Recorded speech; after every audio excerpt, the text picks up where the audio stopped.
What's up YouTube? Jeff back again from DopeTechDaily.com. Today I'm bringing you guys my 48-hour impressions on the Huawei P10 Plus. Now I did an unboxing of this a couple days ago. If you guys want to check it out, I'll drop it in the link in the description below. Today we're going to talk about using this phone for 2 days and what I've noticed. First of all, let me talk a bit about the build quality. I have been using it both a combination of naked, so with no case, and I've also been using it with the case that was included. First of all, let me tell you guys, the case that's included by Huawei is pretty much garbage. It's complete trash. This case right here actually does not fit the phone that well. It's actually pretty loose. So if you throw this case on the phone, it's pretty darn loose. So if you actually do want a case for your Huawei P10 Plus, I highly recommend that you buy a third-party case once you get this, because this one is not going to do a good job protecting your phone. And I imagine if you actually drop it with this case on, it's going to snap right off. So otherwise, the build quality of the actual phone, if you use it without the case, feels great. It does feel a bit like an iPhone, as I mentioned in the original unboxing. Actually, in terms of the back of the phone, it feels very similar and looks very similar in color to the Midnight Black OnePlus 3T. I did a video on that as well. It does get a little fingerprints on it though, a little more fingerprints than I thought. It does have a matte black on the back instead of like a jet black shiny color like on the iPhone that I have. But it does get some fingerprints and it does show them if you don't have the case. Otherwise, it seems to be built very well. Definitely a super premium fill from Huawei. You've got USB Type-C on the bottom, as I mentioned before. I do like the build of the phone. There's no camera bump on the back. You got the Leica dual cameras on the back overall. This is a nice phone. It's a little slippery, like I said. Does get a little bit more fingerprints than I thought. But if you grab a case or a skin, there's going to be no issues at all. The build quality is top-notch. One thing I do want to mention around front, though, which I also mentioned in the unboxing, is there's a screen protector on this phone, and you kind of have to keep that screen protector there. You can see the outline of it right there by the home button, and you can also see the outline of it up here by the speaker and by the camera. That is actually very important because there's no oleophobic coating on the phone. Now the reason that's a little annoying to me is, as you can see, the screen protector itself also picks up quite a few fingerprints, and I've noticed when I take the phone in and out of my pocket, you get some dust around the corners of this screen protector that's on the front. That's going to annoy you if you're the kind of person who likes to keep your phone really, really clean. But if you take it off of here, you're going to have even bigger problem because there's no oleophobic coating. The fingerprints are going to be on there every 5 seconds, and that's really going to get on your nerves as well. That's probably my biggest complaint so far about the design and build choices that Huawei made in making the phone. Now otherwise, the display on the phone is excellent once you get past that screen protector. The viewing angles are pretty good on here. The colors are not quite as vibrant as what you would see on a Samsung display, of course.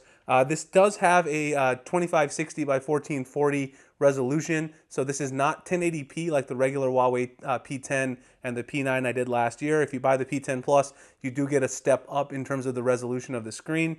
You can adjust some of the options in here. I went in and adjust the display options to actually make the text and everything a little bit smaller, so you can actually adjust the DPI scaling. I changed that to medium, set to large by default, so that's something that you might want to do.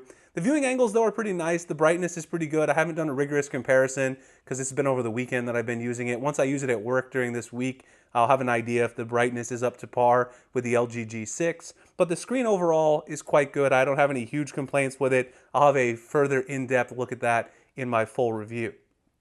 The next thing is the fingerprint scanner. Fingerprint scanner on this phone is amazingly fast, as you would expect from Huawei. They have great fingerprint scanners. One thing to note is that it is on the front, unlike the Mate 9, which has the back fingerprint scanner. I will do a comparison of these two phones shortly. Another thing to note is that the Huawei P10 Plus actually has one-button navigation options, and I did a video on this yesterday talking about one-button nav on the P10 Plus and on the Moto G5 Plus.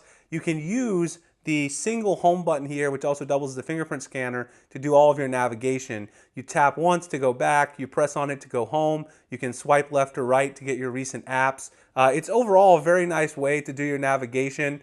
It's not too intuitive at first. It takes a little bit of getting used to, but once you get used to it, I found that the navigation is actually quite a bit faster and I can go around doing things. You also save some screen real estate because you don't have those on-screen buttons. I do like this addition into the software by Huawei. Speaking of which, the software EMUI 5.1 is a lot nicer than past versions of the Emotion UI. It's a little bit lighter. There's still a lot of customization here, but you notice the settings looks a lot cleaner, the quick settings, and also the settings menu here as well. One thing I did mention, there's a ton of bloatware on this phone. I went through and actually looked at it in the original unboxing video. And if you remember, we only had like 109 gigabytes available. So there was 19 gigabytes used by the operating system out of the box. Obviously, I've installed some other apps there, so that's why it's taking up more. But that's pretty crazy. There's a ton of first-party apps from Huawei on here that I will never use. I mean, Samsung and LG also do this, but having 19 gigabytes used out of the box is ridiculous. Good thing this is a 128 gigabyte version, so I don't have to worry about that too much. Performance overall, you've got, of course, Huawei's own Kirin 960 processor inside the phone.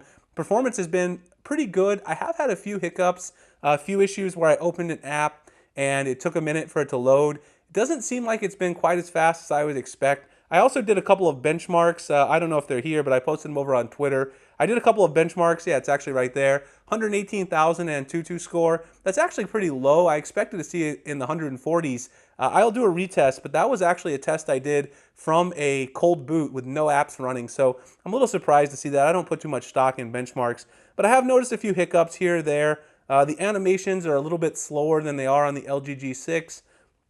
I did turn off the animation speed from 1x to half in developer options. I always do that, but it still seems to be a little bit slower than it is on the G6. I'll do a little follow-up that on my final video, but for now, that's where things stand with the performance.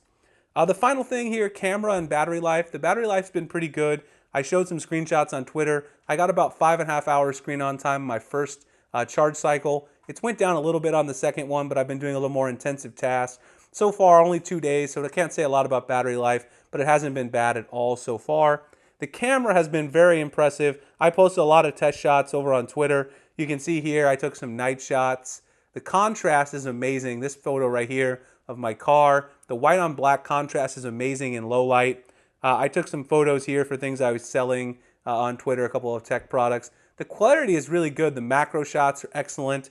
Overall, though, the contrast is the thing that really gets me the most. There's a photo, I posted a comparison of this to the Pixel XL. The Pixel does have a little bit better dynamic range and truer to life color, especially with the actual whites versus yellows. This is a little bit whiter than the Pizza actually was, but the detail and the contrast on the P10 Plus is amazing.